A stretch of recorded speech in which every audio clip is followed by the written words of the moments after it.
Thanks a lot.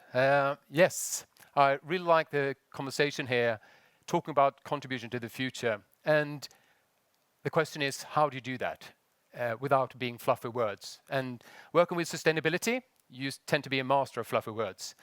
We need to move beyond that now, and that's what I'm going to talk about.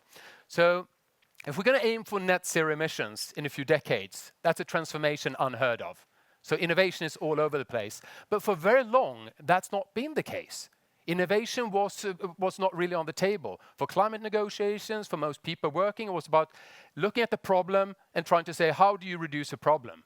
The idea of looking at who have solutions is still not there.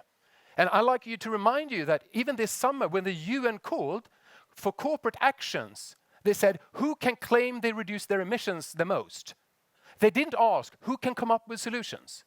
So we are still in this very interesting situation that we're trying to break through now. And Mission Innovation that I'm representing was created in Paris because a number of governments and a couple of billionaires with Bill Gates, etc., said this is no longer working. We need to create a framework where we can measure and understand the next generation of solution providers.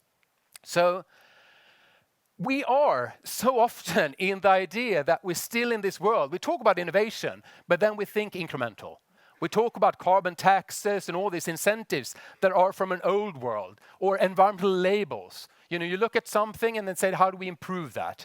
You don't really think about disruption. So we're very far from an ecosystem when it comes to regulation incentives that are in the fourth industrial revolution. We're still in the old world. And I think we need to acknowledge that. And sometimes it's a tension. You come here and you feel so energized. And then I look at the number, what's actually happening with sustainability and carbon, and you're not so happy anymore. So there's something here that we need to know. And I was really happy to hear Peter talking about we need to think exponential. What we have now, we can't think about scaling that carefully. We need to think disruptive. We need to go from 10 to 100 to 1,000.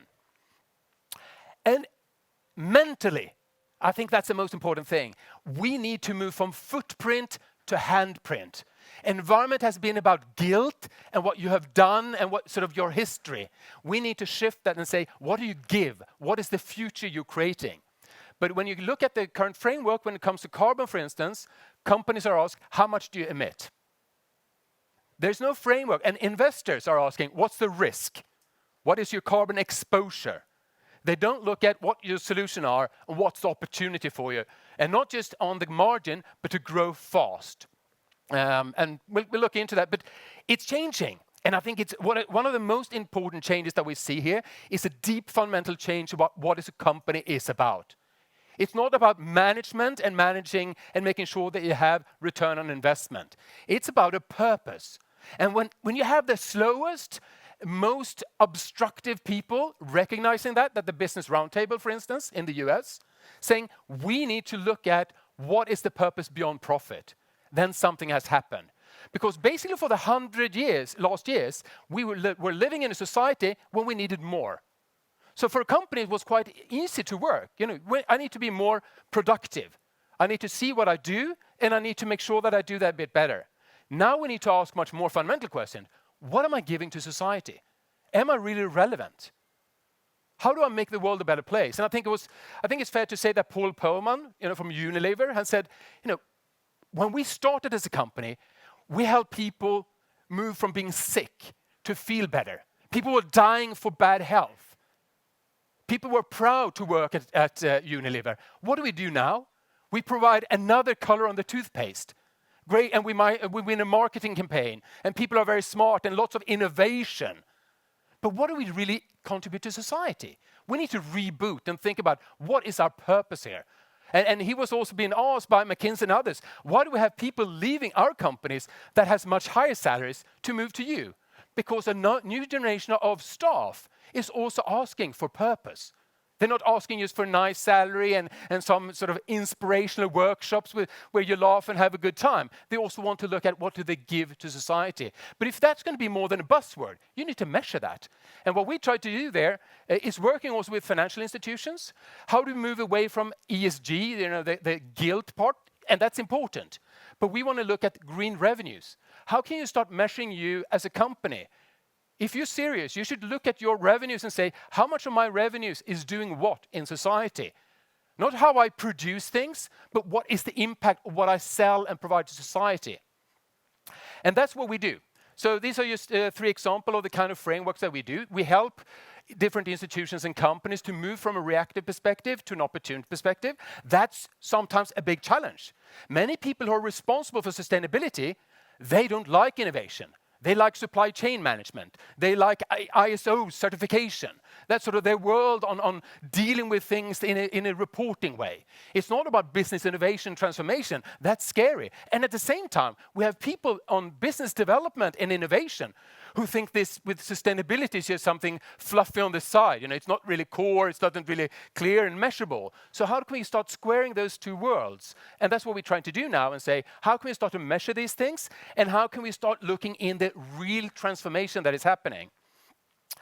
So we did that this year with the support of the Swedish Energy Agency and a few others. We brought together the first 100 solutions that we measured, and only those 100 were 2.9 gigaton. So that was interesting, a lot of good support. But the interesting thing was the framework explorers, stakeholders like incubators, etc., that said, we want to be part of that. We want to know what we really support. So we now set the humble target of 60 gigaton, the world's emissions. So can we, during next year, bring together solution providers for all around the world and say, look, there are new solutions. These will, of course, have overlaps. It's not saying that we're going to solve everything with these new innovators, but just show the scale that today we spend 99% of problems. Let's start focusing more on the solution side. And we're going to go now. Tomorrow I'm going down to Madrid, for not Santiago, to Madrid for the COP meeting. And we're going to bring with Energimyndigheten, showing that from Sweden already today, what they have in their portfolio, more than 1 gigatons of solution potential by 2030. So how do we make sure that happens? And we're going to show a little bit how you measure those companies in terms of the potential, but also a bit more advanced in terms of understanding their role in a transition. What kind of feedbacks do they have? What kind of shifts do they have in society that we can start measuring? And are they part of a lock-in? One challenge I just want to mention that is that many of the things that looks nice on paper in rapid reductions leads to lock-in. So you do an immediate thing and you might switch to another source of energy, for instance. You go from fossil to bio, but it's still an inefficient system. You don't go full digital. You don't go the transformational path. So sometimes it's a danger to only look at the simple numbers. And I just want to end by the most important thing also, because I think for the incubator world, we've been thinking linear. We've been thinking about a successful company, but we don't need, or we can't allow ourselves to accept companies that are successful. We need extremely successful companies. We need 1.5 compatible sort of growth patterns. And many of we have sort of used to discuss if they just plateau out and not become very relevant, or if they're successful. But we need to have the third category now, the exponential growth of companies that are really going to provide the kind of solutions on the scale that's needed. So that's what I hope, and I hope many of you in this room, as many as possible, will join us in this so we can gather around and make sure that Sweden also have a very strong message of being the first gigaton solution country in the world and have other joins us. Thanks. Much, Dennis. Thank you. So let's stay here for just for a while. So do you see how should we approach you as an incubator or as a large corporate? What do we need to have in place? Nothing. Nothing. Passion. Passion. Wasn't that what Peter said earlier? I think that's amazing. Passion is always a good word. So is it anyone, just raise your hand, how many of you wants to do this? Up with your hand. Yes. Yes. So now we have a call to action. And you are here for the mingle afterwards, so you can talk a little bit. Yeah. A little bit, yes. And you have your... But virtually we're here, and Sasan is here. And yeah. Yes. Big applause. Thank you so much, Dennis. Thank you. But can I just mention, because we are going I'm not going to do that, because we're going to also work here now. Yeah. Are you going to talk about that, or Sasan, are you going to come up and say what we're going to do? Do you have a few words? Yes, please do that. Give a big hand to Sasan Shaba from Energimyndigheten. This is how a star looks like. Not really. Yeah, it's great to be here. We are a supporter of Ignite. And I'm really proud that there's other agencies that support Ignite. So this framework is basically to measure the impact of these startups and scale-ups from Sweden, or actually from all over the world. See it as a return on investment for an investor. This could be a return on impact for our Earth.